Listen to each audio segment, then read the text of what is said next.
Hi, I'm Natalia.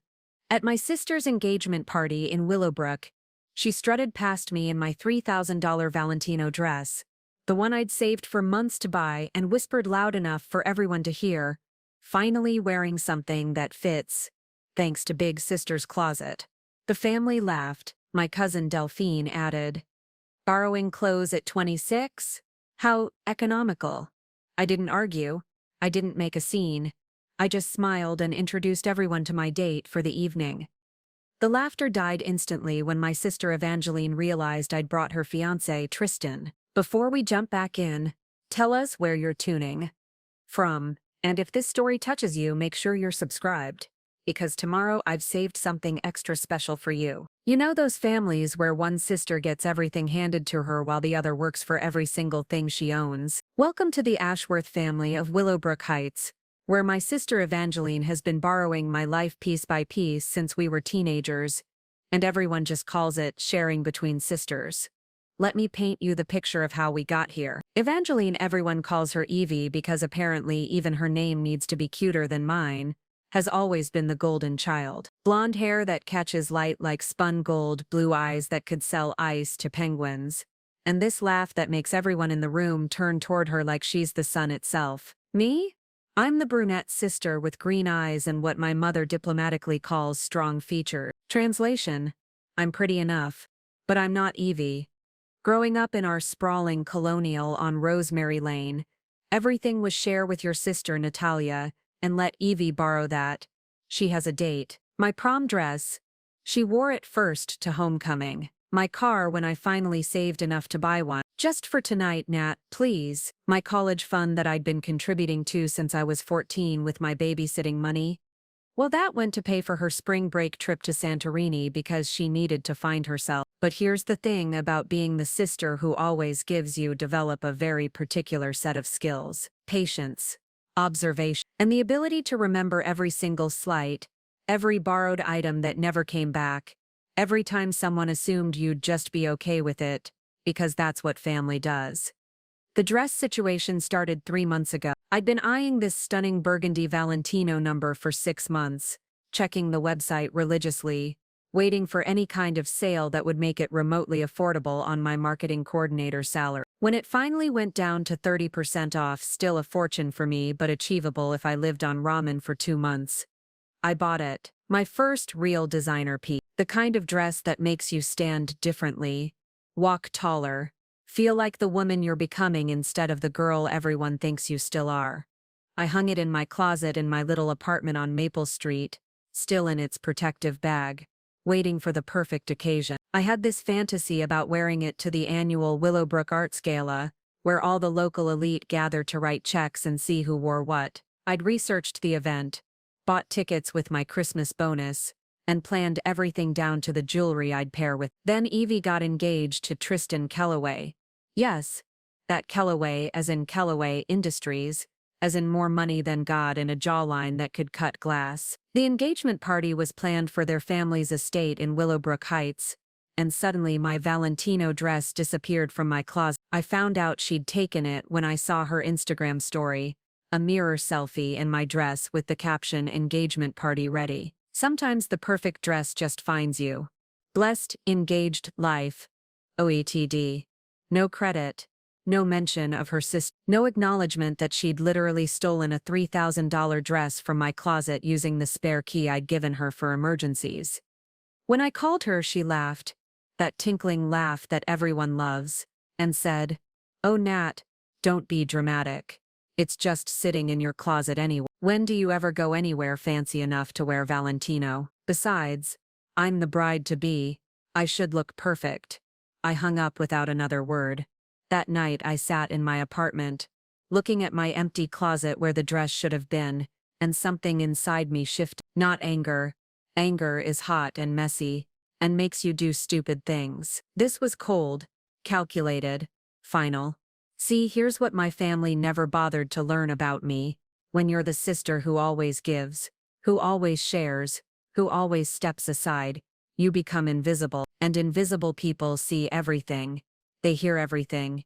They know exactly where all the bodies are buried.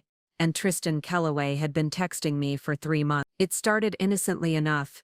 He needed Evie's ring size for the engagement ring, and she'd given him my number saying I'd know. Then he needed advice on restaurants for their date nights because you know her better than anyone. Then it was asking about her favorite flowers, her favorite wine, what she really wanted for her birthday. But somewhere between what should I get her for Valentine's Day, and do you think she'd like a surprise weekend in Napa, the conversations had shifted. He started asking about me, my work, my hobbies, whether I was dating anyone. The texts came later at night, they lasted longer, and yes, there was definitely something there, a chemistry that neither of us acknowledged, but both of us felt crackling through every message. The night she took my dress, Tristan texted me at 11:47 p.m. Saw Evie's Instagram, that dress is incredible on her, but I bet it would look even better on you. I stared at that message for 20 minutes before I typed back, would you like to find out? His response came immediately, are you asking me what I think you're asking me? The engagement party is in 2 weeks. She's wearing my dress. Maybe I should wear her fiancé. 3 dots appeared and disappeared for 5 full minutes. Then, I've been waiting 3 months for you to say something like that.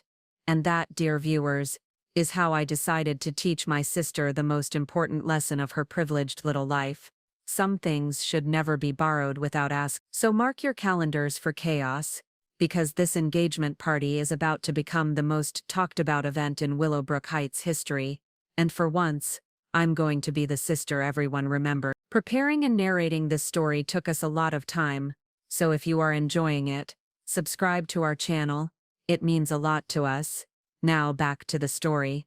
The Kellaway estate in Willowbrook Heights isn't just a house, it's a statement. 47 acres of manicured perfection, with a main house that looks like it was airlifted from a French chateau and guest cottages that are bigger than most people's actual homes. White gravel driveways curve through gardens that require a team of 12 landscapers to maintain, and the fountain in the center courtyard costs more than most people's cars. This is where Tristan grew up, where his family built their fortune in telecommunications and real estate, and where Evangeline was about to cement her position as the next Mrs. Kellaway. The engagement party was set for the back terrace, overlooking the infinity pool and the rolling hills of Willowbrook's wine country beyond.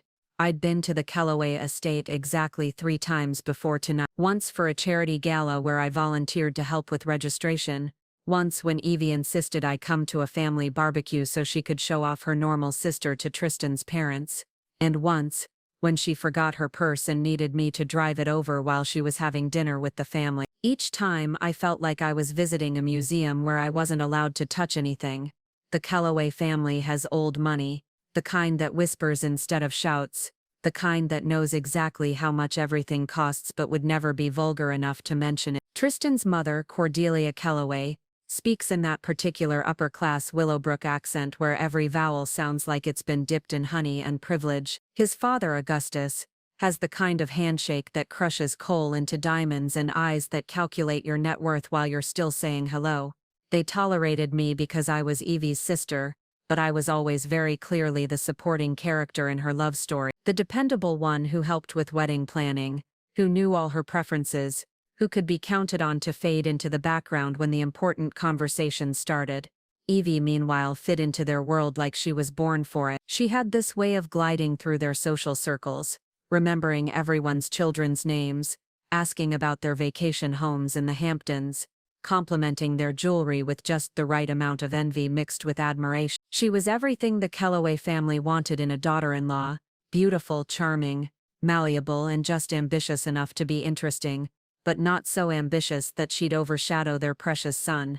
The guest list for tonight's engagement party read like a who's who of Willowbrook society. The Pemberton family, who owned half the commercial real estate in the county, the Whitfield clan, whose ancestors founded the town and whose descendants still acted like they owned. The Ashcroft dynasty, who turned a small vineyard into a wine empire that supplied half the restaurants on the East Coast. Then there was my family, the Ashworth. We weren't poor, exactly, but we were the kind of comfortable middle class that looks wealthy to some people and practically invisible to others. My father, Richard, ran a successful accounting firm that served small businesses throughout the county. My mother, Vivienne, taught high school French and ran the local book club. Respectable, educated, but definitely not yacht club material. The difference between my family and Evie's approach to the Callaway wealth was stark. My parents were appropriately impressed but maintained their dignity. They dressed nicely for events, brought thoughtful gifts and never overstayed their welcome. They understood their place in the social hierarchy and were content with it. Evie, on the other hand, had been studying for this role her entire life. She subscribed to Town and Country, memorized the social pages, and could discuss the merits of different boarding schools despite never having attended one herself. She'd reinvented herself so completely that sometimes I wondered if she remembered who she used to be before she decided to become the perfect billionaire's wife. The engagement had been a whirlwind affair. 6 months from their first meeting at a charity auction to him proposing on a private beach in the Maldives. The ring was a 5-carat emerald-cut diamond that caught light from 3 rooms away, and Evie had posted exactly 47 photos of it across various social media platforms in the first week alone. The wedding was already being planned for next spring at the Callaway estate, with a guest list of 300 and a budget that could fund a small country's infrastructure project. Evie had hired a wedding planner whose previous clients included senators' daughters and tech billionaires' wives. She'd booked the photographer who shot celebrity weddings for Vogue. She'd even had her teeth whitened an extra shade because camera flashes can be so unforgiving. Tonight's engagement party was supposed to be the soft opening to their year-long wedding celebration, an intimate gathering of just 80 of their closest friends and family members. Intimate in Callaway terms still meant a 12-piece orchestra, a 7-course dinner prepared by a chef who'd trained in Paris, and flowers that were flown in from Holland that morning. I'd spent the past 2 weeks watching Evie's Instagram stories as she documented her preparation for the party, the dress shopping, in my stolen Valentino, the hair appointments, the nail appointments, the spray tan, the eyebrow shaping, the massage, the facial. She'd turned getting ready for one party into a full-time job. Meanwhile, I'd been having increasingly intimate text conversations with her fiancé, planning the most sophisticated revenge plot of my life, and watching my sister parade around in a dress that represented months of my careful saving and sacrifice. But tonight, all of that was about to come to a head. Tonight, Evie would learn that some things in life aren't meant to be borrowed, and that the sister she'd always underestimated had been paying attention to everything she thought she could get away with. The stage was set, the players were in position, and the curtain was about to rise on the most dramatic evening in Willowbrook Heights history. The first sign that tonight wouldn't go according to Evie's carefully orchestrated plan came when I stepped out of my Uber at the front entrance of the Callaway estate. I'd deliberately arrived 20 minutes after the official start time, fashionably late, but not so late that I'd missed the initial mingling where all the best gossip gets exchanged. I was wearing a sleek black Armani cocktail dress that I'd bought specifically for this occasion, something sophisticated but understated, the kind of outfit that wouldn't compete with the bride-to-be but would definitely be remembered. My hair was swept into a low chignon, and I'd splurged on professional makeup that gave me that effortless glow that actually takes 2 hours to achieve. The valet, yes, they had actual valets, took one look at me and did a double take. "Miss Ashworth?" he asked, checking his clipboard. "We weren't expecting you to arrive with. Are you meeting someone here?" "I'm meeting my date inside," I said smoothly, handing him a $20 tip that made his eyebrows disappear into his hairline. He should already be here. As I walked up the marble steps to the main entrance, I could see through the floor-to-ceiling windows that the party was in full swing. The back terrace was glowing with string lights and candles, and I could make out my sister holding court near the champagne fountain, surrounded by a cluster of admiring guests. She was, of course, radiant in my Valentino dress, gesturing dramatically as she told some story that had everyone hanging on her every word. The first person I encountered inside was my cousin Delphine, who was standing near the coat check with a champagne flute in one hand and her phone in the other, undoubtedly documenting everything for her own social media empire. Delphine and I had never been particularly close. She was 2 years older and had always aligned herself more with Evie's crowd, but we maintained the polite fiction of family affection at gatherings like this. "Natalia," she exclaimed, air-kissing both my cheeks in the continental style she'd adopted after a semester abroad in Milan.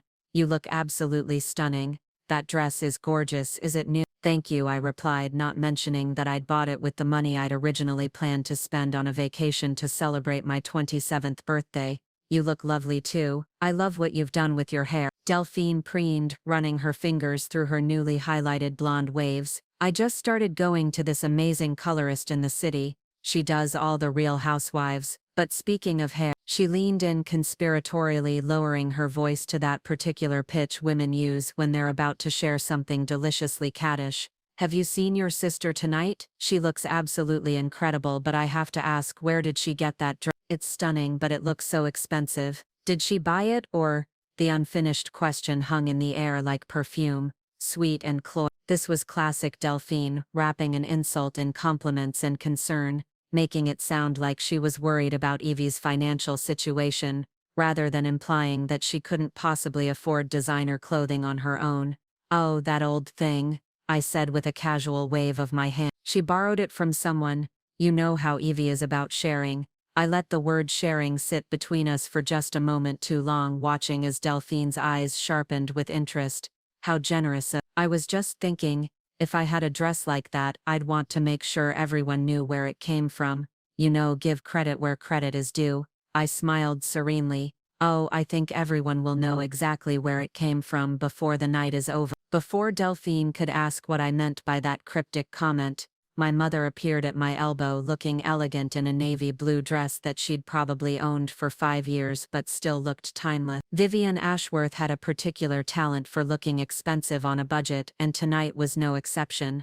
Natalia, darling, there you are, she said, kissing my cheek. We were wondering when you'd arrive. Your father is over by the bar, trying to have a conversation about golf with Augustus Kellaway, despite the fact that he's played exactly 3 times in his life. How's that going? I asked, genuinely curious about how my pragmatic CPA father was handling small talk with a billion. About as well as you'd expect, Mom replied dryly. Augustus keeps mentioning clubs that cost more than our car, and your father keeps nodding and making non-committal sounds. It's actually quite entertaining to watch. As if summoned by our conversation, my father appeared beside us, looking slightly overwhelmed but gamely trying to maintain his composure. Richard Ashworth was a good man, honest, hard-working, and completely out of his depth in this particular social stratosphere, but too polite to let it show. Natalia, sweetheart, he said, giving me a warm hug. You look beautiful. Have you seen your sister yet? She's been asking about you. I bet she has, I murmured, glancing toward the terrace where I could see Evie's blonde head bobbing animatedly in conversation with Cordelia Kellaway and 2 other women I didn't recognize. She mentioned you might be bringing someone tonight, Mom said, and I could hear the carefully controlled curiosity in her voice. My parents had long since given up asking about my dating life after a series of relationships that had ended in various degrees of disappointment, but they still held out hope that I'd eventually find someone worthy of bringing to family events. I am, actually, I said, checking my phone discreetly, right on schedule. I had a text from Tristan, just finished greeting the Ashcroft family, ready when you are. Oh, how wonderful, Mom exclaimed, her face lighting up with genuine pleasure. Is it someone we know, someone from work? You could say we have mutual friends, I replied evasively. He should be around here somewhere, actually. Let me go find him. As I started to move toward the terrace, Delphine caught my arm. Wait, I want to meet this mysterious date of yours. Anyone good enough for our Natalia must be quite special. The condescension in her voice was subtle but unmistakable, the implication being that my standards couldn't possibly be very high, so whoever I was dating was probably settling for me. It was the kind of casual cruelty that wealthy people excel at, delivered with a smile and wrapped in false concern. Oh, he's definitely special, I said, matching her syrupy tone. In fact, I think you'll find he's exactly the kind of man you'd expect me to end up with. I left them standing there, processing that ambiguous statement, and made my way through the crowd toward the terrace. The conversations I passed were exactly what you'd expect at a gathering like this: discussions of summer homes and charity galas, investment strategies and private school applications for children who weren't even born yet. The kind of talk that sounds incredibly important to the people having it, and completely meaningless to everyone else. I spotted several of Evie's sorority sisters clustered near the dessert table, no doubt mentally cataloging every detail of the party to dissect later in their group chat. There was Penelope Whitmore, whose family owned a chain of boutique hotels, and Serafina Chen Williams, whose trust fund was so substantial she'd never worked a day in her life, but somehow had the title of lifestyle consultant. They were all variations on the same theme: beautiful, privileged, and utterly convinced of their own importance. As I approached the terrace, I could finally see Evie clearly, and I had to admit she looked stunning. The Valentino dress fit her perfectly, the burgundy color bringing out the gold highlights in her hair and complementing her carefully maintained tan. She was laughing at something Cordelia Kellaway had said, her engagement ring catching the light as she gestured, playing the role of beloved future daughter-in-law to perfection. But what really caught my attention was Tristan standing about 10 feet away from her, deep in conversation with his college roommate, Blake Ashcroft. Even in a crowd of wealthy, well-dressed men, Tristan stood out. 6'2" with dark hair that always looked perfectly tousled, wearing a navy suit that had definitely been tailored specifically for his athletic build. He had the kind of understated handsomeness that photograph well, and the easy confidence that comes from never having to worry about anything as mundane as money. As if sensing my gaze, he looked up and caught my eye across the terrace. The smile that spread across his face was warm and genuine, and for just a moment, I felt a flutter of something that had nothing to do with revenge and everything to do with the very real attraction that had been simmering between us for months. He excused himself from his conversation and started walking toward me, and I could see several people tracking his movement with interest, including, I noticed with satisfaction, my sister, whose laugh became slightly more forced as she watched her fiancé approach another woman with obvious pleasure.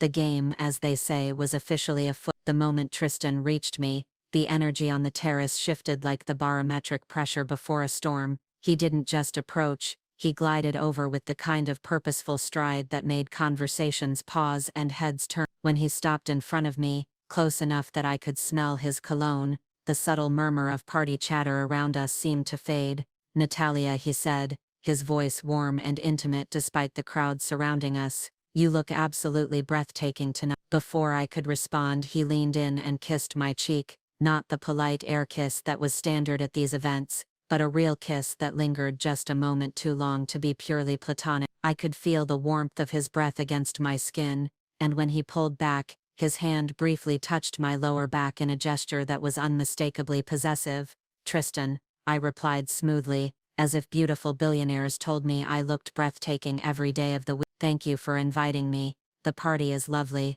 It's about to get much more interesting," he murmured, his eyes holding mine with an intensity that made my pulse quicken. "Are you ready for this?" "I've been ready for months," I said quietly, and the double meaning wasn't lost on either of. From across the terrace I could see my sister's radar activating. Evie had always possessed an almost supernatural ability to sense when attention was being diverted away from her, and watching her fiancé have an obviously intimate conversation with another woman had definitely triggered her alarm system. She excused herself from her conversation with Cordelia and began making her way toward us, her smile bright and brittle as crystal. But before she could reach us, we were intercepted by Blake Ashcroft, who appeared at Tristan's shoulder with the kind of timing that suggested he'd been watching our interaction with great interest. Well, Blake said, his voice carrying that particular tone that wealthy men use when they think they're being charming but are actually being insufferable.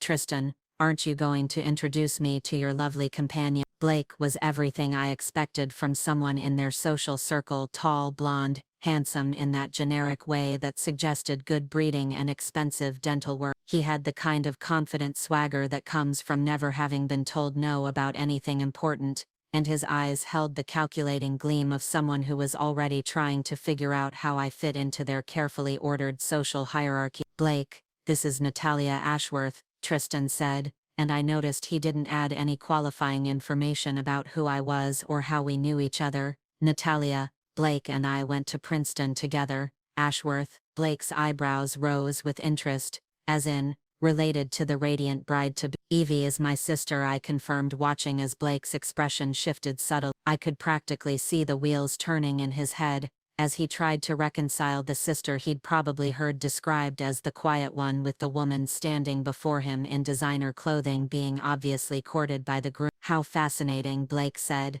his voice dropping to that conspiratorial tone that men use when they think they've stumbled onto interesting gossip. "And how long have you two known each other?" It was a loaded question, asked with the kind of casual malice that suggested Blake sensed drama in the air, and wanted to be the first to uncover it. Before either Tristan or I could answer, however, we were joined by another voice, one that carried the unmistakable edge of barely controlled panic. "Tristan, darling." Evie's voice rang out with forced cheerfulness as she finally reached our little group. "There you are. I've been looking everywhere for you." She positioned herself directly beside Tristan, close enough that her bare arm brushed against his jacket, and looked up at him with the kind of adoring expression that was clearly performed for the benefit of our audience. But I could see the tension in her jaw, the way her fingers gripped her champagne flute just a little too tightly, the barely perceptible tightness around her eyes that meant she was calculating threats and planning her response. "Hello, Evie,"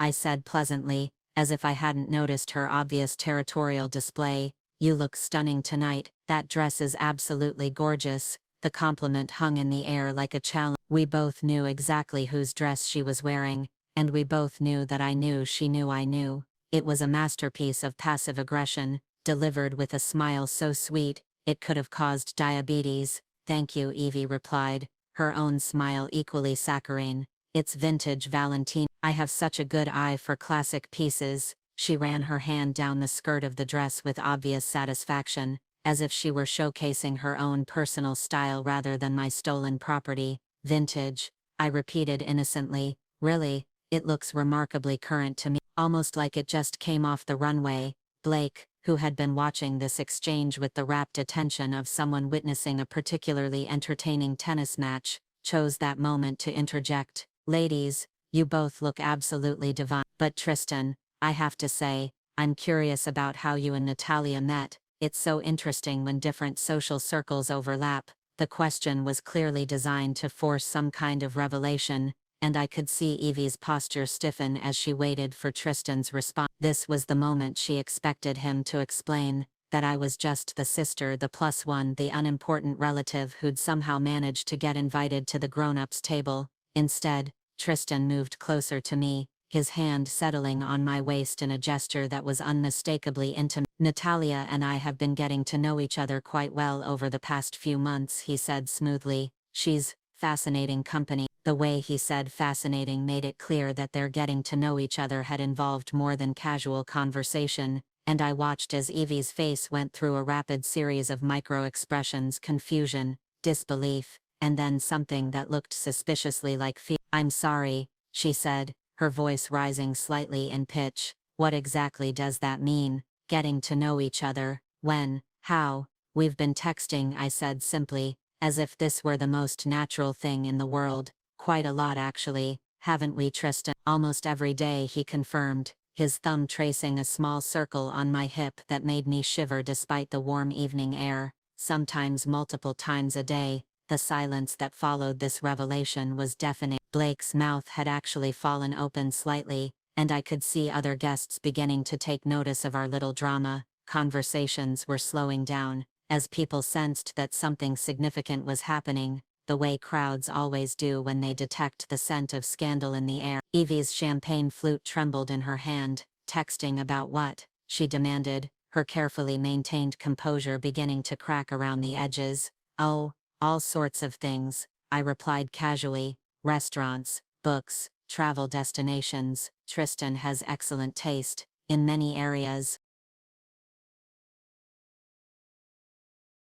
The innuendo was subtle but unmistakable, and I watched as Evie's face began to flush with something that wasn't embarrassment. This was anger, pure and simple. The kind of rage that comes from realizing that your carefully constructed reality is about to come crashing down around you. "Evie," Tristan said, his voice gentle but firm. "We should probably know," she interrupted, her voice sharp enough to cut glass. "We should not probably anything. What we should do is have a conversation about what the hell is going on here." The volume of her voice had risen enough that conversations around us stopped entirely.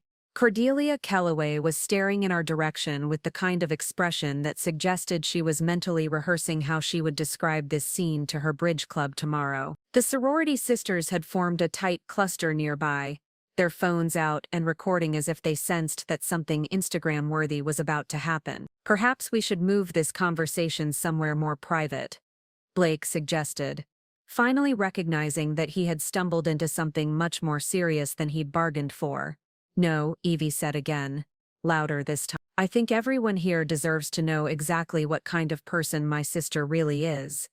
And there it was, the moment when my sweet beloved sister finally dropped her mask and let everyone see the vicious little creature that lived underneath all that golden hair and carefully applied charm. The moment when she made the fatal mistake of trying to make me the villain in a story where she was wearing stolen goods and I was wearing the truth. The beautiful thing about having a sister who's spent her entire life underestimating you is that she never sees your best moves coming. As Evie stood there trembling with rage, her voice echoing across the terrace loud enough for half the party to hear, I felt a strange sense of calm wash over me. This was the moment I'd been preparing for, and unlike my sister, I wasn't going to let emotion derail my strategy. I took a slow sip of my champagne, letting the silence stretch just long enough for everyone within earshot to fully focus on our little drama. The party had essentially stopped, conversations had died mid-sentence.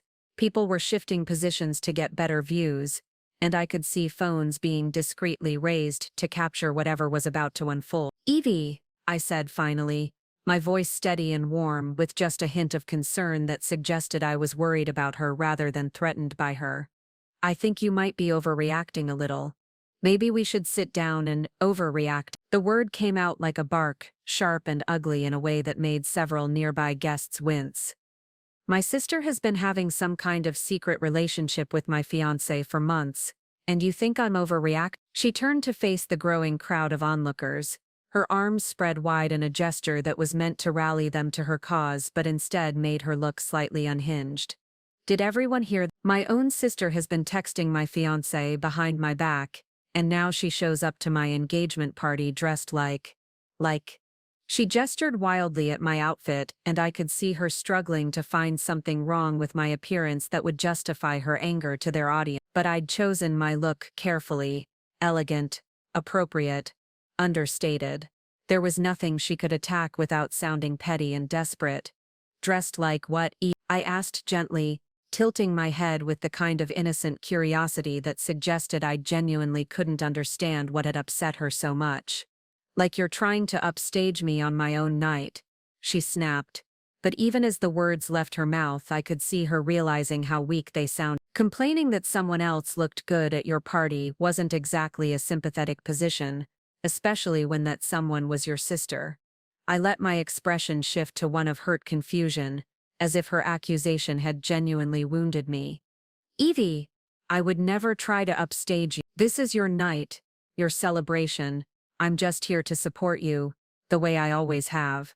The phrase "the way I always have" was carefully chosen, and I watched as several family members in the crowd nodded slightly. Because it was true, I had always supported her, always stepped aside, always been the good sister who never complained when she took what she wanted.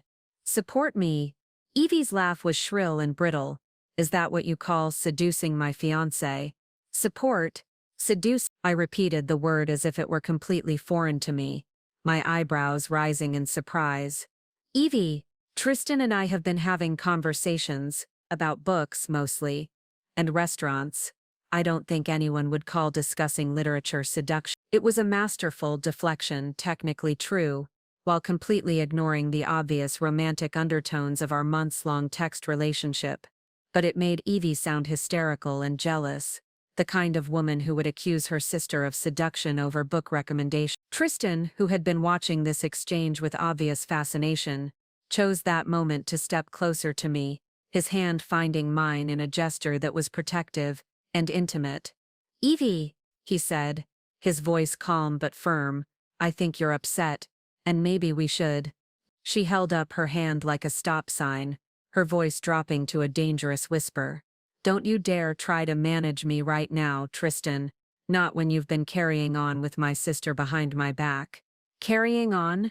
I interjected, allowing a note of gentle amusement to creep into my voice. Evie, we've exchanged text messages. We haven't been carrying on. I made air quotes around the phrase as if the very idea were absurd. but then I paused as if something had just occurred to me, and I turned to look at Tristan with what appeared to be genuine curiosity. Although now that I think about it, some of those late-night conversations were quite intense, weren't they, Tristan? The word intense hung in the air like a loaded weapon, and I watched as Tristan's eyes met mine with a look that was part admiration and part something much darker. They were, he confirmed quietly, very intense. The implication was clear without being explicit, and I could see the crowd processing this new information with the kind of hungry fascination that wealthy people bring to other people's disaster. This wasn't just a family squabble anymore, this was a full-blown scandal involving betrayal, stolen fiancés, and sisterly rivalry. Evie's face had gone from flushed to pale to a mottled red that clashed horribly with my burgundy dress.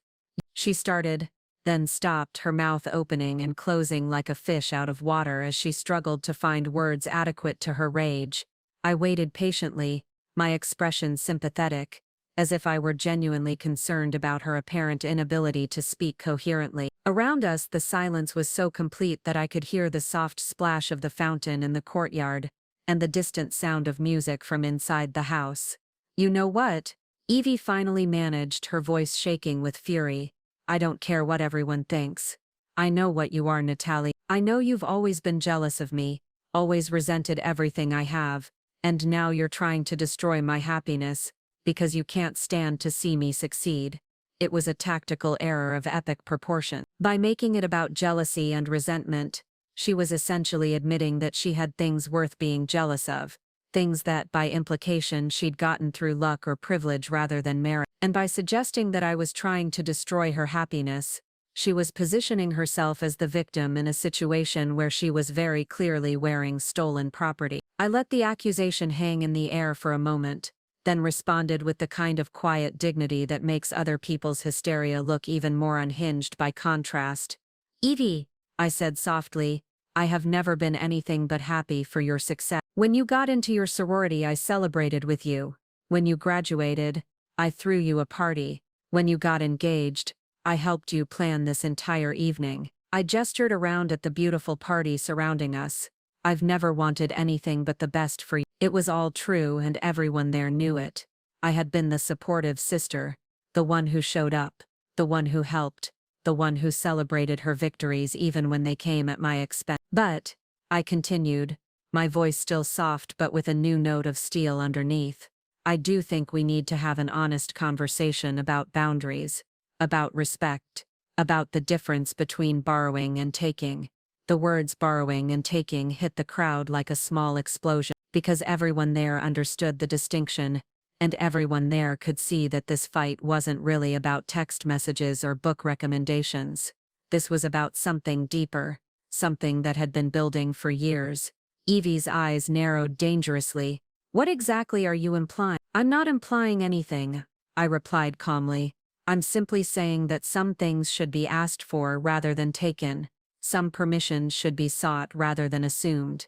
I let my gaze drop briefly to the dress she was wearing. My dress and then back to her face. It was subtle, but in a crowd this socially sophisticated, subtlety was often more devastating than direct accusation, because now everyone was looking at her dress wondering what I meant, wondering what she had taken that belonged to me. And Evie in her fury was about to give them the answer they were looking for. As I watched Evie's face cycle through various shades of rage and panic, I couldn't help but think about how we'd arrived at this moment, because what she didn't understand, what none of them understood, was that this confrontation wasn't the impulsive act of a jealous sister. This was the culmination of 3 months of very careful, very deliberate planning. It started the night I discovered my Valentino dress was missing. Not borrowed, missing. Because there's a difference between your sister asking if she can wear something special and your sister using her emergency key to let herself into your apartment while you're at work, and simply taking what she wants without so much as a text message. I'd come home from a particularly brutal day at the marketing firm, looking forward to nothing more than a glass of wine and a hot bath, when I noticed my bedroom door was slightly ajar. I always closed it completely. A habit from childhood when Evie would borrow my things and never return them. The moment I saw that open door, I knew But it wasn't just the dress. She'd also taken my good jewelry case, the one with my grandmother's pearl earrings and the vintage Cartier watch I'd bought myself for my 25th birthday. She'd rifled through my makeup collection, taking my expensive foundation and the limited edition lipstick I'd stood in line for 2 hours to buy. She'd even taken my silk scarf collection, leaving behind only the cheaper ones that didn't meet her standard. When I called her that night expecting at least an acknowledgement of what she'd done, she laughed it off with that tinkling giggle that everyone found so charming. "Oh Nat, don't be so dramatic. We're sisters. What's mine is yours, and what's yours is mine. Right. Besides, I have that photo shoot with Tristan's family tomorrow and I needed to look perfect." The photo shoot, for their engagement announcement in Town & Country magazine, where she would be wearing my clothes, my jewelry, presenting herself as the perfectly polished bride-to-be, while I was left with an empty closet and a credit card statement for things I no longer owned. That night, sitting in my ransacked bedroom, something fundamental shifted inside me. I realized that my entire life I'd been enabling this behavior by never fighting back, never demanding accountability, never making her face consequences for treating me like her personal shopping service. So I made a decision. If Evie wanted to play games, I would play games, but I would play them better. The first step was understanding my opponent. I started paying attention to Evie's social media with the analytical focus I usually reserved for marketing campaigns. I noticed patterns when she posted, what she posted, who she tagged, what hashtags she used. I began to understand the carefully constructed image she was presenting to the world, and more importantly, I began to see the cracks in that facade. She posted constantly about her relationship with Tristan, but if you looked closely at the photos, he was often looking away from the camera, checking his phone, or wearing the kind of polite smile that doesn't reach the eye. In her videos talking about wedding planning, she did all the talking while he nodded and made non-committal sounds. When she gushed about their perfect connection, she was usually the only one gushing. That's when I started really paying attention to Tristan himself. Not as my sister's fiancé, but as a person, and what I discovered was fascinating. The first crack in Evie's perfect narrative came when she gave him my number to ask about ring sizes. He texted me on a Tuesday evening. "Hi Natalia, this is Tristan." Evie said, "You'd know her ring size for the engagement ring." I responded with the information but then added, "That's very thoughtful of you. She's going to love whatever you choose." His response came back immediately. "I hope so. To be honest, I'm not sure I know her well enough yet to know what she'd really love." It was a strange thing for someone to say about their girlfriend of 4 months, especially someone they were planning to propose to, but it opened a door. Over the following weeks, our conversations expanded beyond practical questions about Evie's preferences to more general topics. He asked about her family, her background, what she was like growing up. The questions weren't romantic. They were like he was trying to understand who he was planning to marry. I found myself being surprisingly honest about my sister, not malicious, but realistic. When he asked if she'd always been interested in charity work, apparently she'd been talking extensively about her philanthropic passions. I mentioned that her volunteer work had started about a month after they met. When he asked about her love of classical music, another passion she'd apparently discovered, I gently noted that she'd been strictly a pop music person until recently. "It sounds like she's evolving," he said during one of our late-night text conversations. "People do change," I replied diplomatically, "especially when they're trying to become the person they think someone else wants them to be." There was a long pause before his next message. "And what if that someone prefers authenticity to performance?" That's when our conversations began to shift from practical to personal. He started asking about my work, my interests, my thoughts on books he was reading, or restaurants he was considering. The conversations grew longer, more frequent, more intimate. I learned that Tristan Kellaway was nothing like the privileged trust fund baby I'd assumed him to be. Yes, he came from money, but he'd worked for everything he had within the family business. He'd started in the mailroom of Kellaway Industries when he was 16, worked construction summers during college, and earned his MBA before being given any real responsibility in the company. He was thoughtful, funny, surprisingly well-read, and completely exhausted by the social obligations that came with his family's wealth. He admitted that he'd started dating Evie because she seemed comfortable in his world in a way that most women weren't. She knew the rules, spoke the language, fit seamlessly into his social circle. But sometimes I wonder, he texted me one night around midnight, if she likes me or if she likes the idea of me. What's the difference? I asked. The difference is whether she'd still want to be with me if I lost everything tomorrow. It was a vulnerable admission, the kind of thing that made me see him as a person rather than just my sister's accessory, and apparently, our conversations were having a similar effect on him. Can I ask you something? He texted a few weeks later. Of course. Why aren't you more like your sister? What do you mean? You're smart, funny, beautiful, accomplished. You could have any life you wanted, but you seem content to stay in the background while she takes center stage. Why? It was a question no one had ever asked me before, and I found myself typing and deleting responses for several minutes before settling on, maybe I'm waiting for the right moment to step into the spotlight. And when will that be? When I have something worth spotlight. Looking back, that was probably the moment when our relationship shifted from friendly to something else entirely, because Tristan began treating our conversations like the most interesting part of his day, and I began looking forward to his messages like a daily gift. The night Evie posted the Instagram story wearing my dress, he texted me immediately. I saw her post. That's your dress, isn't it? How did you know? Because you mentioned saving for months to buy something special for the arts gala, and because I've gotten very good at reading between the lines where your family is concerned. It's fine, I typed. She looks beautiful in it. That's not the point. And you know it. He was right. It wasn't the point. The point was that she'd taken something that belonged to me without asking, worn it in public, and expected me to smile and pretend it was fine because that's what I'd always done. What are you going to do about it? He asked. And that's when I typed the words that changed everything.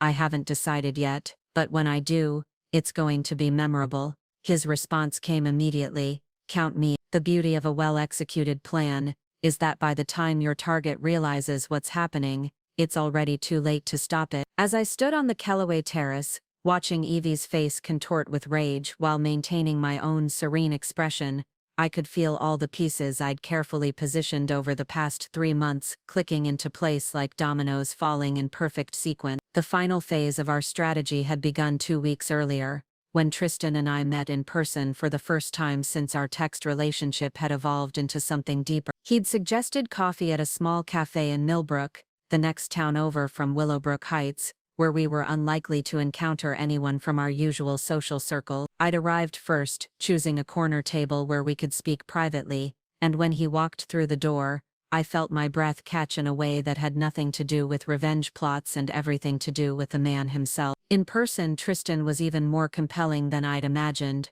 taller, with broader shoulders, and those deep brown eyes that seemed to see straight through all the polite facades that governed our social world. Natalia, he said, sliding into the seat across from me, his voice warm with genuine pleasure. You're even more beautiful than I remembered. Remembered from when? I asked, raising an eyebrow. From Evie's birthday party last year. You were wearing a green dress, and you spent most of the evening helping the catering staff clean up instead of mingling with the guests. I wanted to talk to you then, but, he shrugged, a slight smile playing at the corners of his mouth. But you were dating my sister. But I was dating your sister, he confirmed, and I thought you were completely out of my league. It was such an unexpected admission that I laughed, not the polite titter that women are supposed to produce at parties, but a real laugh that came from somewhere deep in my chest. Out of your league? Tristan, you're a Kellaway. I work in marketing for a mid-sized firm and live in a studio apartment, and you're brilliant, kind, funny, and absolutely fearless, he replied without hesitation. Trust me, social status has nothing to do with league. The compliment hit me harder than it should have, mostly because it was so clearly sincere. This wasn't the practiced charm that wealthy men learn to deploy at social functions. This was real admiration from someone who had gotten to know me through months of honest conversation. So, I said, trying to regain my emotional footing, let's talk about why we're really here. His expression shifted, becoming more serious. The engagement party, I confirmed. Are you sure you want to do this? Because once we start, there's no going back. Your relationship with Evie will be over. Your families will be scandalized, and everyone in Willowbrook Heights will have opinions about what kind of people we are. My relationship with Evie is already over, he said quietly. It probably never really began. I've been going through the motions for months, telling myself that partnership and compatibility were enough to build a marriage on, but they're not, are they? No, I agreed softly. The truth is, he continued, leaning forward slightly, I've learned more about what I want in a partner from 3 months of texting with you than I did from 6 months of dating your sister. And what I want is someone who challenges me, who makes me think, who doesn't need me to be anything other than myself. The intensity in his voice made my pulse quicken, but I forced myself to stay focused on the practical aspects of what we were planning. The party will be full of people with phones and social media accounts. Whatever happens will be documented and disseminated within hours.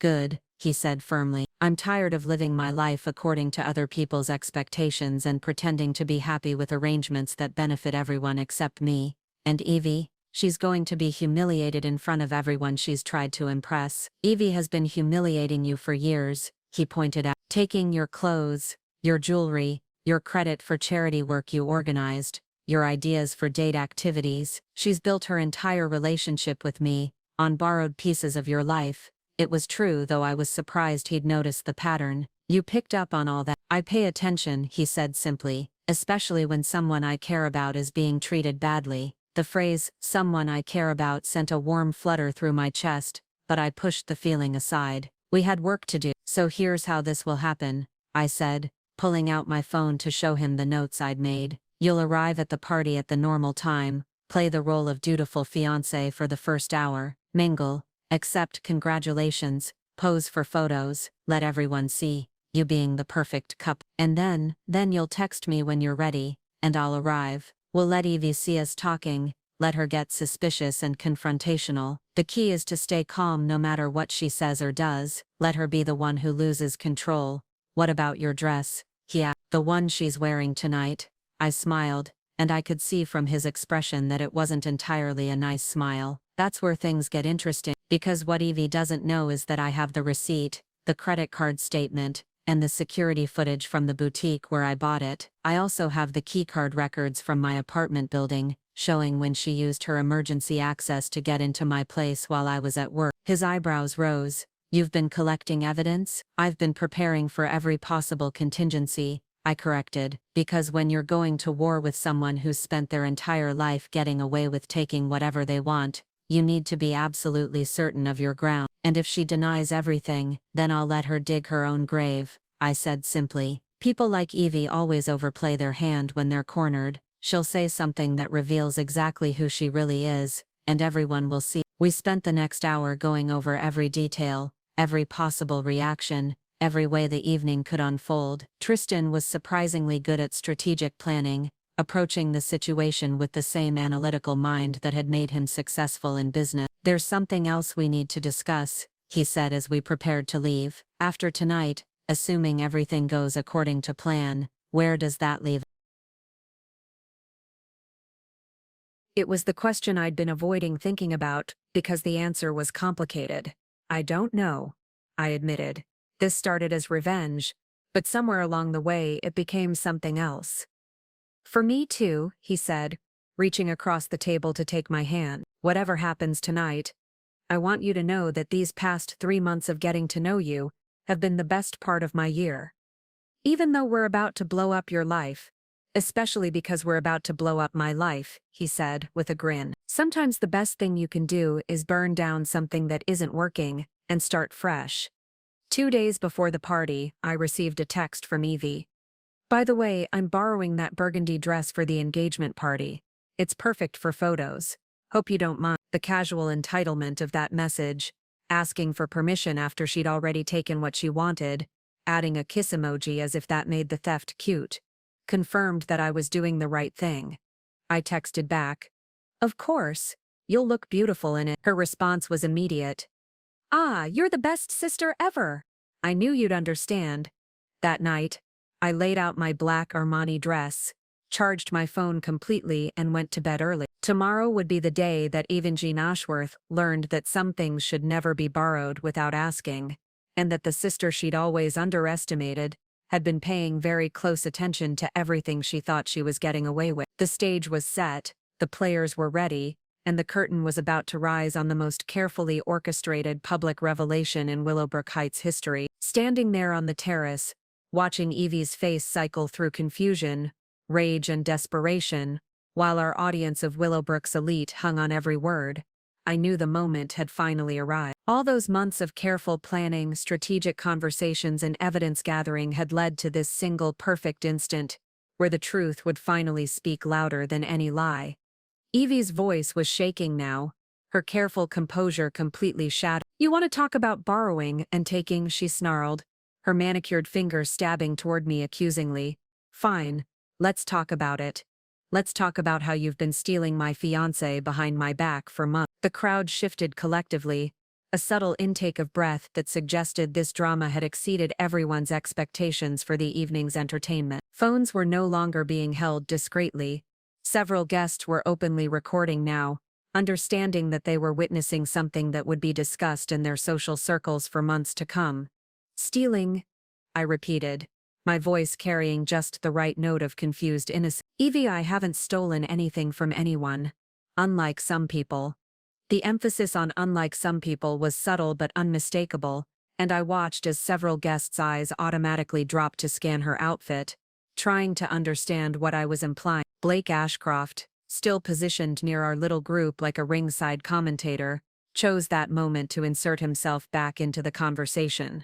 "Ladies, perhaps we should—" "No," Evie cut him off sharply, her attention laser-focused on me. "I want everyone here to understand exactly what kind of person my sister really is.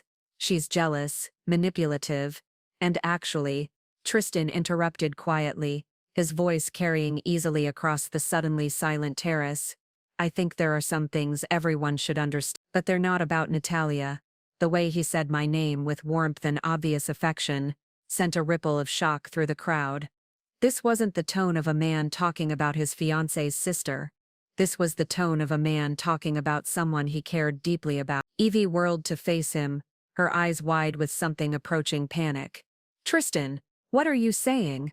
"I'm saying," he replied, moving to stand directly beside me, close enough that his shoulder brushed mine, "that Natalia and I have developed feelings for each other, real feelings, the kind that I thought I had with you, but apparently never did."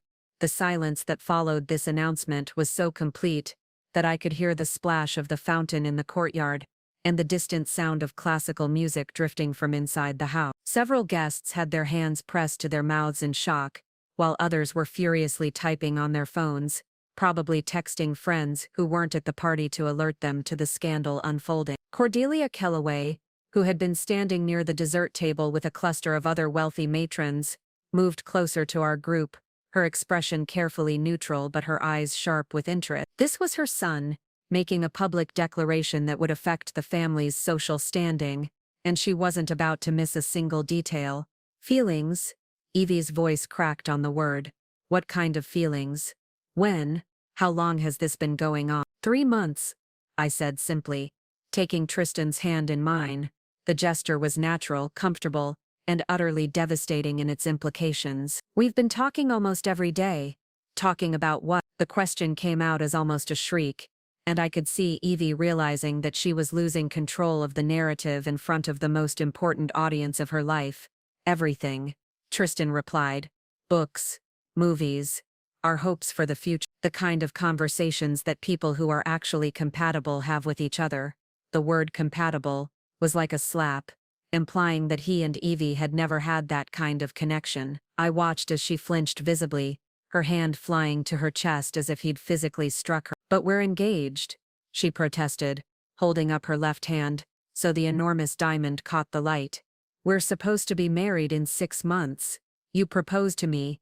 "I proposed to the person I thought you were," Tristan said gently but firmly. "But the more time I spent with your sister, the more I realized that you and we're not right for each other, Evie. We never were."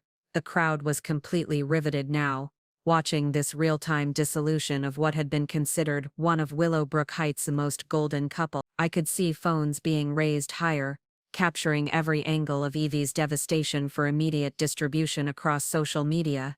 "This is insane," Evie said, her voice rising to a pitch that made several guests wince.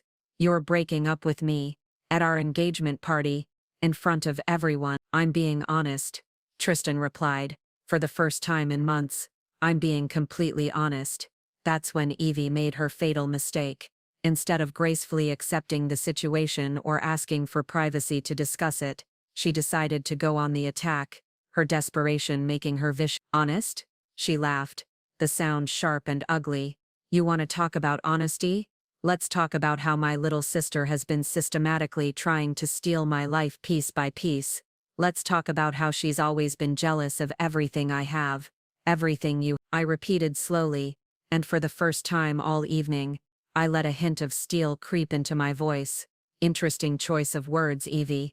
What's that supposed to mean?" "Well," I said, reaching into my small evening bag, "since we're talking about honesty, and since you brought up the subject of who has what," I pulled out my phone and opened the camera roll to a specific photo. "Maybe everyone should see this." I turned the phone screen toward the crowd, showing a clear image of a receipt from Bordeaux Boutique, dated 3 months earlier for one Valentino cocktail dress in burgundy, size 6, purchased for 2. The murmur that went through the crowd was like wind through leaves, soft but unmistakably significant. Several people leaned in to get a better look at the receipt, while others pulled out their own phones to take pictures of the evidence I was presenting.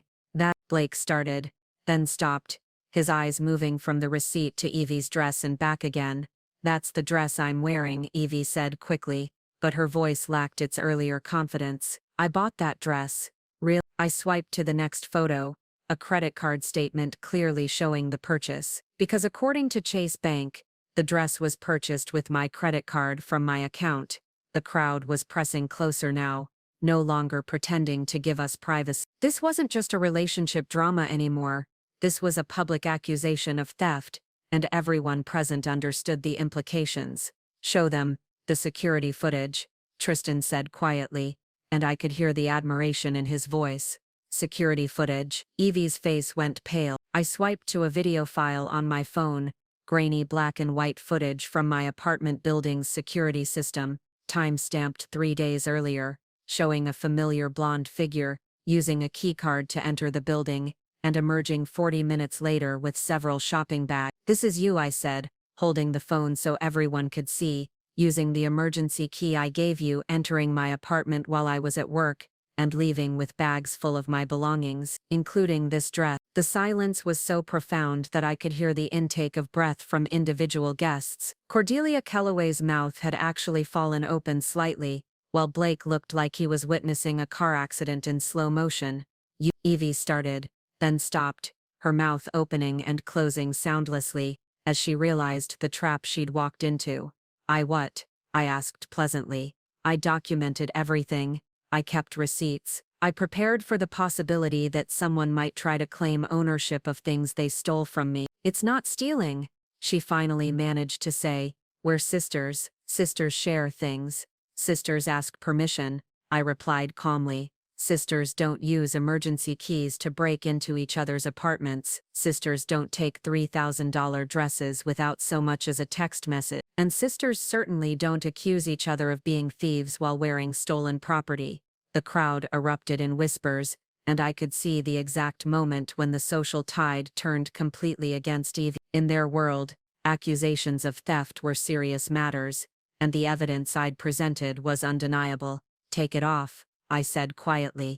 "What?" "The dress. It's mine. Take it off." The request hung in the air like a challenge, and everyone present understood that this was the moment of ultimate truth. Would Evie continue to insist on her false narrative, or would she finally face the consequences of her action? Her answer would determine not just the rest of the evening, but the rest of her social standing in Willowbrook Heights. The 3 words, "take it off," hung in the air like a sword of Damocles, and I watched as every person on that terrace held their breath waiting to see how Evie would respond. The silence stretched so long that I could hear individual conversations from inside the house, the clink of glasses from the bar, even the soft rustle of evening wind through the oak trees surrounding the estate. Evie's face cycled through what looked like every emotion in the human spectrum: shock, rage, disbelief, panic, and finally something that looked almost like grief. Her hands moved to the fabric of the dress, clutching it like a lifeline, and for a moment I almost felt sorry for her. Almost, she started, her voice barely above a whisper. I can't, there are people here, I can't just, you can't what? I asked gently, though there was nothing gentle about the steel underneath my words. Take off a dress that doesn't belong to you, in front of all these people who just watched you accuse me of theft while wearing my stolen property. The crowd pressed closer, sensing that we were approaching the climactic moment of what would undoubtedly become Willowbrook Heights' most talked about scandal. I could see Penelope Whitmore frantically typing on her phone, probably updating her social media followers in real time. Serafina Chen Williams had her phone raised, openly recording now that all pretense of discretion had been abandoned. Evie, Cordelia Kellaway's voice cut through the tension like a blade, and everyone turned to look at Tristan's mother. She was standing ramrod straight, her expression carved from ice, every inch the disapproving matriarch. I think you should do as Natalia asked. The words fell like a death sentence, when Cordelia Kellaway, the undisputed queen of Willowbrook Heights society, publicly sided against you. Your social standing didn't just take a hit, it disintegrated entirely. Miss Kellaway, Evie began desperately. I can explain. I don't think explanations are necessary, Cordelia replied coldly. The evidence speaks for itself, as does your behavior this evening.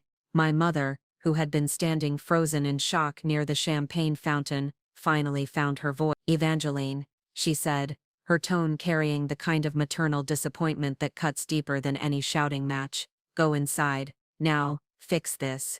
But Evie wasn't ready to surrender, not. Instead, she whirled around to face the crowd, her voice rising to the kind of pitch that made dogs howl and glassware vibrate.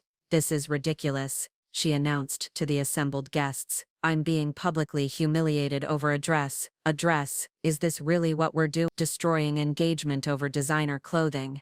It was a strategic error of monumental proportions. By framing the situation as being over a dress, she was completely missing the point, and worse, she was insulting the intelligence of everyone present. This wasn't about fashion, this was about theft, lies, betrayal, and character. Blake Ashcroft, who had been watching the proceedings with the fascinated horror of someone witnessing a train wreck, finally found his voice. Evie, he said carefully, I think maybe you should. She snapped, turning on him with the fury of someone who had nothing left to lose. Should quietly accept being humiliated in front of everyone I know. Should pretend this is all perfectly normal. My sister has been plotting against me for months, stealing my fiancé, orchestrating this entire scene to destroy my reputation, and I'm supposed to just stand here and take it. Plot against you, I repeated, my voice carrying a note of genuine surprise. Evie, all I did was be honest with Tristan, with myself, and now with everyone here. If the truth feels like a plot against you, maybe you should consider what that says about the life you've been living. The philosophical nature of my response seemed to enrage her even further.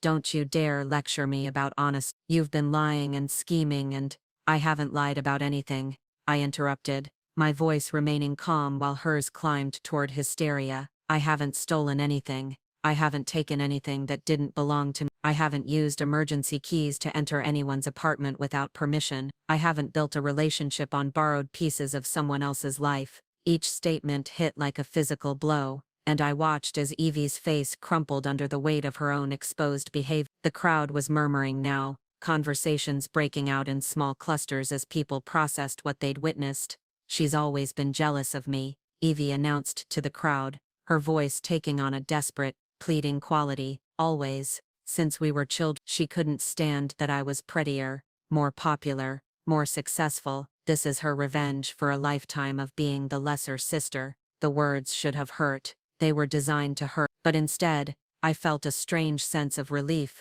because she'd finally said out loud what she'd always thought, what our entire family had always believed, that I was less than her, that I existed in her shadow, that my only motivation for anything I did was jealousy of her superior life. You're right, I said simply, and the admission sent a shockwave through the crowd. I have always been jealous of you. Evie's face lit up with triumph, thinking she'd finally scored a point. I've been jealous of how easily things came to you, I continued, my voice growing strong. How you never had to work for anything, how you never had to earn respect or affection or attention, how you could take whatever you wanted and expect everyone to call it sharing, how you could live your entire life without ever facing consequences for your action. The triumph faded from her expression as she realized I wasn't confessing weakness, I was stating facts. But you know what I'm not jealous of anymore? I asked, taking Tristan's hand again. I'm not jealous of a man who was planning to marry you because you fit into his social circle rather than because he loved you. I'm not jealous of a relationship built on performance instead of genuine connection. And I'm definitely not jealous of the kind of person who steals from their own family and then accuses them of being the problem. The crowd was completely silent now, hanging on every word. This had evolved beyond mere social drama. This was a complete dismantling of everything Evie had built her identity around. Take off the dress, Evie, Tristan said quietly, his voice carrying the authority of someone who was done with pretense. It never belonged to you anyway. For a moment, I thought she might actually do it. Her hands moved to the zipper at the back of the dress, and several guests stepped closer, anticipating the final act of this extraordinary drama. But then her face hardened with a different kind of resolve, and she straightened her shoulders in a gesture that was part defiance and part desperation. Fine, she said, her voice shaking but determined. You want honesty? Let me give you honesty. Yes, I took the dress. Yes, I've taken other things. But you know what else is true? I'm the one he proposed to. I'm the one wearing his ring, and no matter what happens here tonight, I'm the one everyone will remember as the Kellaway fiancé. She held up her left hand, letting the enormous diamond catch the light from the string lights overhead. This ring cost more than you make in a year, Natalia. This ring represents a life you could never have, no matter how many text messages you send or how much evidence you collect. It was a final, desperate gambit, trying to salvage some victory from the wreckage of her reputation by clinging to the material symbols of the life she was losing. But Tristan was already moving, reaching into his jacket pocket with the kind of purposeful motion that made everyone on the terrace freeze in anticipation of what was coming next. What Tristan pulled from his jacket pocket wasn't what anyone expected. Instead of another piece of evidence or a dramatic gesture, he withdrew a small black velvet box, not the ring box that Evie was probably fearing, but something smaller, more delicate. The crowd collectively held its breath as he opened it to reveal a pair of antique pearl earrings, clearly vintage, clearly valuable, and clearly significant. These belonged to my grandmother, he said quietly, his voice carrying easily across the silent terrace. Eleanor Kellaway. She gave them to my mother when she got engaged, with the understanding that they would be passed down to the woman I truly wanted to marry. The implications hit the crowd like a physical force. These weren't just any earrings, they were family heirlooms, the kind of symbolic jewelry that old money families use to mark true acceptance into their bloodline. The fact that he was presenting them now, in this moment, in front of everyone, was a declaration that transcended anything that had happened so far this evening. Evie's face went through a kaleidoscope of emotions as she processed what she was seeing. Tristan, she whispered, her voice barely audible, what are you doing? I'm doing what I should have done months ago, he replied, moving to stand directly in front of me. I'm choosing the woman who makes me want to be the best version of myself, instead of the woman who makes me feel like I need to pretend to be someone else entirely. He held the earrings out toward me, and I could see the exact moment when everyone present understood that this wasn't just about revenge anymore. This was about love, real love, the kind that makes people brave enough to burn down their entire carefully constructed life for the chance at something authentic.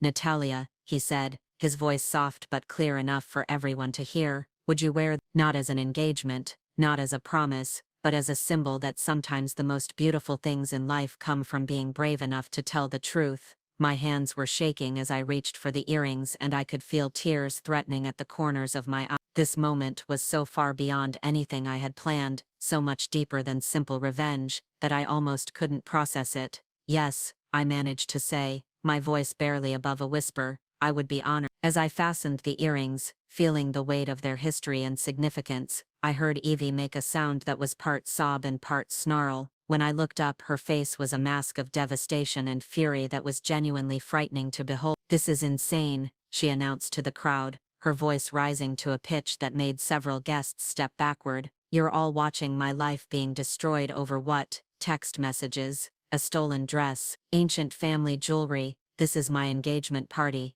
Cordelia Kellaway stepped forward then, her presence commanding enough that conversation stopped mid-sentence. "No, dear," she said, her voice carrying the kind of authority that comes from decades of social leadership. "This was your engagement party. Now it's simply a gathering where truths are being revealed." The distinction was surgical in its precision, and I watched as Evie flinched like she'd been physically struck. Being corrected by Cordelia Kellaway in front of the entire social elite of Willowbrook Heights wasn't just embarrassing, it was social suicide. "Miss Kellaway," my mother interjected, stepping forward with the kind of dignity that had always made me proud to be her daughter, "I think we should give the children some privacy to sort this out." "Actually," said a new voice from the edge of the crowd, "I think everyone should hear what I have to say." We all turned to see Augustus Kellaway emerging from inside the house, his imposing figure commanding immediate attention. Tristan's father wasn't just wealthy, he was formidable, the kind of man who could destroy business empires with a phone call, and had the social influence to make or break reputations with a single conversation. "Dad," Tristan said, and I could hear the tension in his voice. "I can explain." "You don't need to explain anything," Augustus replied, moving to stand beside his wife. "I've been watching from inside for the past 20 minutes, and frankly I'm impressed." The admission sent a ripple of shock through the crowd. Augustus Kellaway was known for his conservative approach to family matters and his insistence on proper social behavior. The idea that he would approve of what amounted to a public relationship coup was almost inconceivable. "Impressed?" Evie's voice cracked on the word. "Miss Kellaway, your son is humiliating me in front of everyone we know." "My son," Augustus replied coolly, "is demonstrating integrity, courage, and excellent judgment." Three qualities that I was beginning to worry he'd forgotten in his eagerness to make what he thought was a suitable match. The word suitable match hung in the air like a verdict, and I could see Evie understanding that she had never been seen as anything more than socially appropriate rather than genuinely desired. "You see," Augustus continued, addressing the crowd as if he were giving a business presentation, "I've had the opportunity to observe both of these young women over the past year. One of them has consistently demonstrated kindness, intelligence, and genuine care for my son's well-being. The other has demonstrated an impressive ability to perform the role of devoted fiancé, while treating her own family members as personal shopping services." The clinical way he delivered this assessment was more devastating than any emotional outburst could have been. Augustus Kellaway was essentially providing a public performance review, and Evie was failing spectacularly. "Moreover," he continued, "I've had my security team review the evidence that Natalia has gathered regarding the theft of her personal property. It's quite comprehensive. Credit card statements, security footage, keycard access logs, even photographs of the merchandise in question taken at the time of purchase. If this were a legal matter rather than a family dispute, the case would be airtight."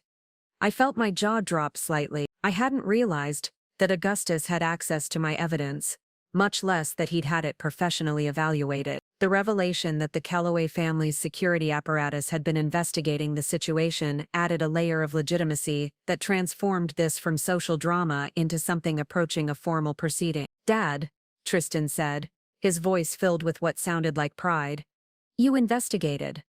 "Son," Augustus replied with what might have been a slight smile, "when someone accuses a member of our family of inappropriate behavior, we investigate. When that same someone has been systematically stealing from her own sister while planning to join our family, we investigate very thoroughly indeed."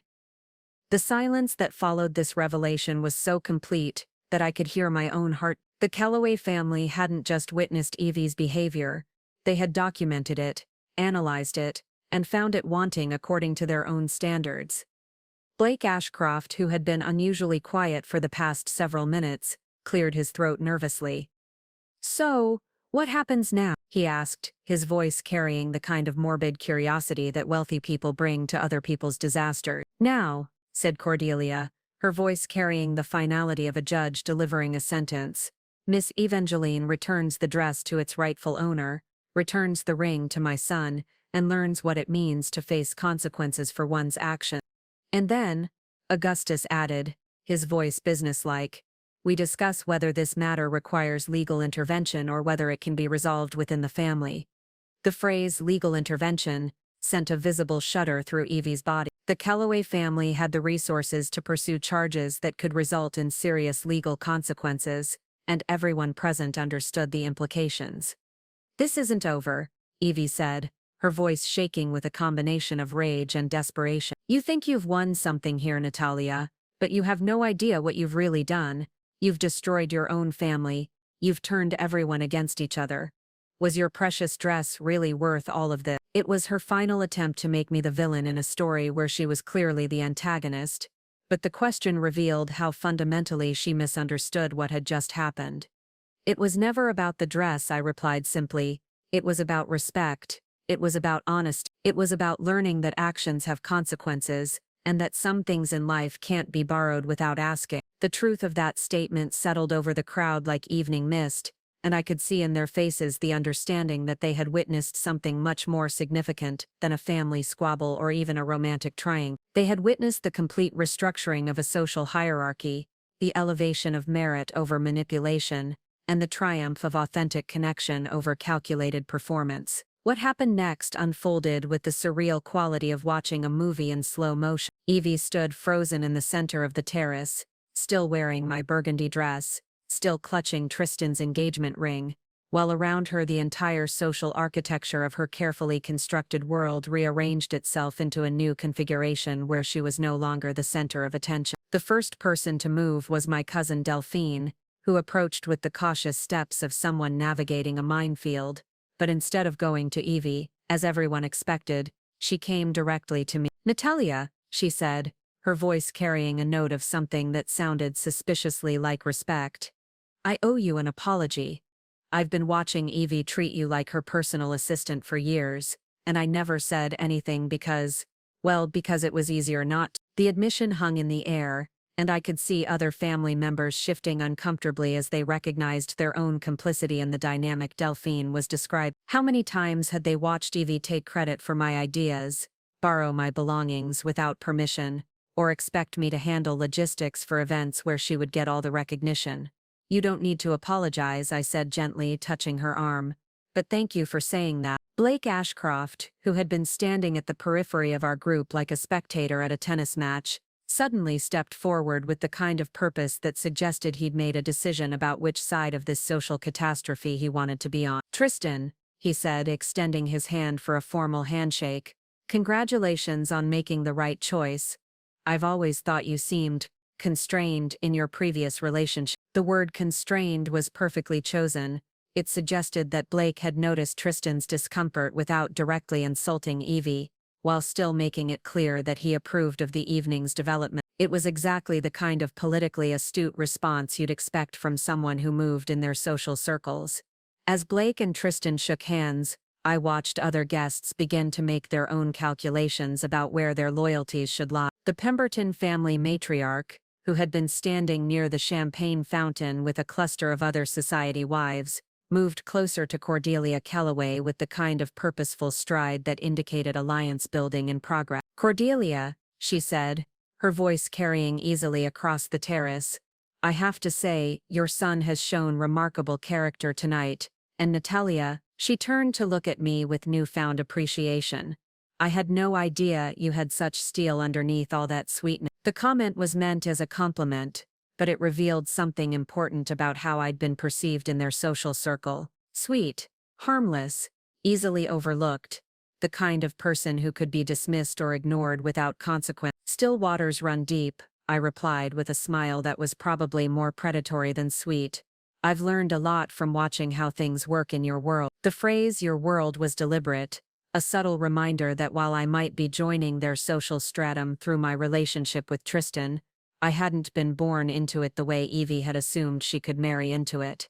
I'd observed, learned, and planned my way here. Meanwhile, Evie remained frozen in place, seemingly unable to process the speed with which her social support network had evaporated. The guests who had been hanging on her every word an hour earlier were now actively avoiding eye contact, creating a visible circle of empty space around her as if her social disgrace might be contagious. My parents, who had been standing together near the edge of the crowd, looking like they'd stumbled into a foreign country where they didn't speak the language, finally approached. My father, ever the pragmatist, came straight to the point. "Natalia," he said quietly, "are you sure about all this? This young man, this family, this situation, It's a lot of change very quickly. It was such a perfectly fatherly response, concern for my well-being wrapped in practical questions about logistics and consequences. I'm sure, Dad, I replied, slipping my arm through. For the first time in years, I'm absolutely sure about something. My mother, who had been watching the proceedings with the analytical eye of someone who'd spent decades managing high school social dynamics, leaned in close. That girl, she whispered, nodding toward Evie, is about to do something desperate. I can see it in her posture. She was right. Evie's stillness wasn't shock. It was the kind of predatory calm that comes right before someone makes a catastrophically bad decision. Her hands had stopped shaking, her breathing had steadied, and she was looking around the terrace with the calculating expression of someone choosing targets. Ladies and gentlemen, Evie announced suddenly, her voice cutting through the various conversations with the sharpness of breaking glass. I have something to say. The terrace fell silent again, though this time the attention felt different. Less fascination, more weariness. Everyone could sense that whatever she was about to say would not improve her situation, but they were curious enough to listen anyway. You're all standing here acting like Natalia is some kind of hero, she continued, her voice gaining strength as she spoke. But what she's really done is seduce her sister's fiancé and destroy a family. You want to talk about character? Let's talk about the character of someone who spends months plotting to steal what belongs to someone else. It was a desperate gambit, trying to reframe the narrative one final time by making this about sisterly betrayal rather than theft and dishonesty. But the crowd's response was immediately clear, uncomfortable shifting, averted gazes, the kind of social signals that indicated she was making things worse for herself with every word. What belonged to someone else? I asked, my voice carrying just enough curiosity to make the question sound genuine rather than confrontational. The dress that I bought with my own money, the fiancé who was never really happy in his relationship, the family jewelry that was given to the woman he actually wants to marry. Each question was a small knife thrust delivered with surgical precision and devastating effectiveness, because the truth was that nothing she was claiming to own had ever actually belonged to her. You know what? Evie said, her voice rising to that dangerous pitch again. Fine. You want the dress so badly, you can have it. And with that she reached behind her back and began pulling at the zipper of my Valentino dress, right there in front of 80 of Willowbrook Heights' most prominent citizens. The collective gasp from the crowd was audible, and several people actually stepped backward, as if witnessing something too intimate for public consumption. But Evie was beyond caring about propriety or dignity now. She was operating purely on rage, and the desperate need to inflict some kind of damage before her complete social destruction. Evie, don't, my mother said sharply, using the tone that had stopped countless high school students in their tracks over the years, but it was too late. The zipper was down, and Evie was stepping out of my dress in front of everyone, standing there in her undergarments with a kind of wild triumph in her eyes, as if public nudity was somehow a victory rather than the final confirmation that she had completely lost control. There, she said, holding the dress out toward me like a weapon, take your precious dress. I hope it was worth destroying a family. The silence that followed was so profound that I could hear the fountain in the courtyard, the distant sound of traffic from the main road, even the soft buzz of the string lights overhead. No one moved, no one spoke. Everyone was frozen in the kind of mortified fascination that comes from witnessing someone's complete psychological breakdown in real time. Tristan was the first to recover, immediately shrugging out of his jacket and moving toward Evie to cover her, but she backed away from him with a snarl. Don't touch me, she hissed. Don't any of you touch me. I'm done with all of you. And with that she turned and walked toward the house, still in her underwear, still clutching her engagement ring, leaving behind a crowd of stunned guests, and a burgundy Valentino dress lying crumpled on the Italian marble tiles of the Callaway Terrace. As I stood on that terrace, watching my sister disappear into the house in a state of complete psychological and social collapse, I felt something I hadn't expected to feel. Peace. Not triumph, not vindication, not even satisfaction, just a deep, profound sense of peace that comes from finally standing in the truth, after years of living in someone else's shadow. Tristan bent down to pick up my dress from where Evie had thrown it, handling the burgundy fabric with the kind of reverence usually reserved for sacred objects. When he straightened and held it out to me, our eyes met, and I could see in his expression the same sense of relief that I was feeling. We had both been living lies, him pretending to be content in a relationship that suffocated his authentic self, me pretending to be satisfied with a role that diminished everything I was capable of becoming. "Are you okay?" he asked quietly, and the simple question contained multitude. Was I okay with what we'd done? Was I okay with the consequences? Was I okay with the person I'd revealed myself to be tonight? "I'm more than okay," I replied, accepting the dress, but not immediately putting it back on. Instead, I draped it over my arm like a banner, a symbol of something reclaimed rather than something stolen. For the first time in my adult life, I'm exactly where I'm supposed to be. The crowd around us was beginning to disperse, conversations resuming in hushed tones, as people processed what they'd witnessed and calculated how they would describe it to friends who hadn't been present. I could already imagine the phone calls that would happen tonight, the social media posts that would appear tomorrow, the way this story would spread through the interconnected networks of wealth and privilege that governed our social world. But what struck me most was how different the conversation sounded now. Instead of the usual surface-level chatter about vacation homes and charity galas, people were talking about real things: authenticity, courage, the difference between what we present to the world and who we actually are underneath. Cordelia Calloway approached me with the kind of purposeful stride that suggested she had something important to say. "Natalia," she began, her voice carrying the authority of someone who had spent decades navigating complex social dynamics, "I want you to know that what you did tonight took remarkable courage, but more than that, it took wisdom."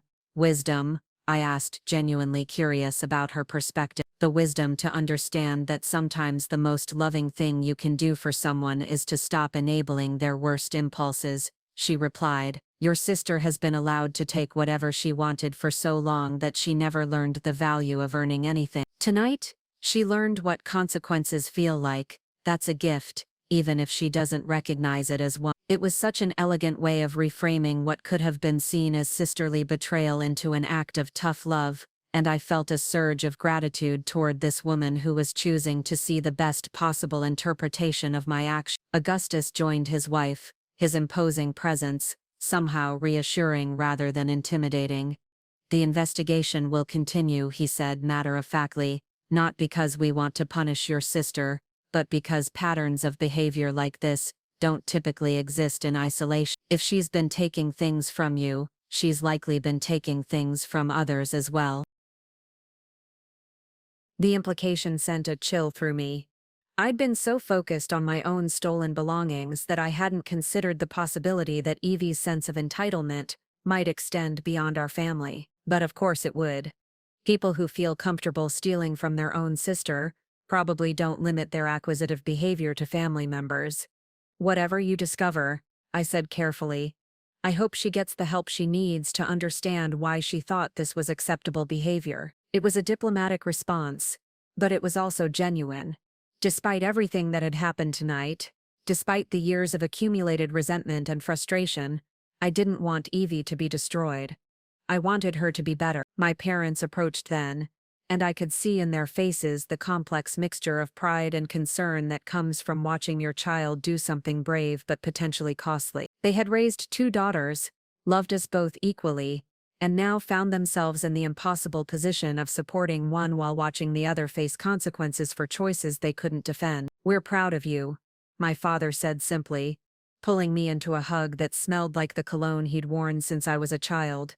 "Not for what you did to your sister, but for finally standing up for yourself. The question now," my mother added with her characteristic practicality, "is what comes next. For all of you." It was the question everyone was thinking but no one had asked directly. Tristan and I had demolished his engagement and exposed my sister's theft in the most public way possible, but we hadn't talked about what we were building to replace what we'd torn down. "What comes next," I said, looking around at the faces of people who had become, in the span of a single evening, witnesses to my complete transformation, "is that we all learn something about the difference between taking what you want and earning what you deserve." I turned to address the remaining guests, my voice carrying easily across the terrace in the way that confident voices do. I spent years watching my sister take things that belonged to me, because I thought that keeping the peace was more important than standing up for myself. I thought that being the good sister meant accepting whatever treatment I received without complaint. The crowd listened with the kind of attention that people give to speeches they sense they'll be quoting later. This had become more than family drama. This was a moment of universal truth that resonated with anyone who had ever been taken advantage of by someone they loved. But tonight I learned something important. I continued. Being kind doesn't mean being a doormat. Being family doesn't mean having unlimited access to someone else's life. And sometimes the most loving thing you can do is to stop enabling behavior that's ultimately destructive to everyone involved. I could see heads nodding in the crowd, people recognizing their own experiences in the dynamic I was describing. How many of them had family members who took advantage of their generosity? How many had friends who expected endless favors without reciprocation? How many had found themselves in relationships where they gave everything and received very little in return? The dress was never really about the dress, I said, holding up the burgundy Valentino that had started this entire confrontation. It was about respect. It was about boundary. It was about understanding that love without accountability isn't really love at all. It's just enablement dressed up in pretty words. Tristan stepped closer to me, his hand finding mine with the naturalness of long practice. And sometimes, he added, his voice joining mine in this impromptu philosophy lesson, the bravest thing you can do is admit that you've been settling for something that looks right from the outside but feels wrong on the inside. The murmur of agreement that rippled through the crowd told me that our message was resonating. These people, for all their wealth and privilege, understood what it meant to live according to other people's expectations, rather than their own authentic desire. So what comes next, I concluded, is that we all try to be braver about living honestly. We stop taking things that don't belong to us, and we stop allowing others to take things that do belong to us. We build relationships based on genuine connection, rather than social convenience. And we remember that real love, the kind that lasts, is built on truth, not performance. As the evening wound down and guests began to leave, many of them stopped to speak with me personally. Some offered congratulations, others shared their own stories of family dynamics or relationship challenges, and a few simply said that watching tonight's events had made them think differently about their own lives. The last person to approach me was Blake Ashcroft, who had been observing the evening's events with the fascination of someone witnessing history in the making. "Natalia," he said, his voice carrying a note of genuine admiration, "I have to ask, did you plan all of this? The timing, the evidence, the way everything unfolded?" I considered the question carefully before answering. "I planned to stop being taken advantage of," I said finally. "Everything else just followed naturally from that decision." He laughed, the sound carrying genuine appreciation for the elegance of what I'd accomplished. "Remind me never to underestimate the quiet ones," he said. "Remind yourself never to underestimate anyone," I replied. "You never know who's been paying attention while you thought they were invisible." As the last guest departed and the terrace emptied, I found myself alone with Tristan under the string lights that had illuminated the most transformative evening of my life. The house behind us was quiet. Evie had apparently left through a side entrance, taking her humiliation with her, and the night air carried the scent of jasmine and possibility. "No regret?" he asked, pulling me into his arms with the confidence of someone who finally knew exactly what he wanted. "None," I replied, meaning it completely. Sometimes the best thing you can do is tell the truth, and let the pieces fall where they may. And sometimes, he murmured against my hair, the pieces fall exactly where they're supposed to. Have you ever been in a situation where someone you loved was taking advantage of your kindness, expecting you to always be the one who gave in, gave up, or gave more than you received? Have you ever reached that moment where you realized that being the good one was actually enabling someone else's worst behavior? Tonight taught me that real love requires real honesty, even when that honesty is uncomfortable. It taught me that boundaries aren't walls, they're the foundation that healthy relationships are built on. And it taught me that sometimes the most loving thing you can do for someone is to stop protecting them from the consequences of their choices. Tell me in the comments, have you ever had to choose between keeping the peace and standing up for yourself? How did you find the courage to finally say enough? I read every single comment, and I'm genuinely curious about your experiences with family dynamics, relationships, and the moments that change everything. Because tonight didn't just change my relationship with my sister or my romantic future, it changed how I see myself and what I'm willing to accept in my life. And that, more than any designer dress or family heirloom, is the real treasure that came from finally learning to value myself enough to demand that others do the same. Up next, you've got 2 more standout stories right on your screen. If this one hit the mark, you won't want to pass these up. Just click and check them out.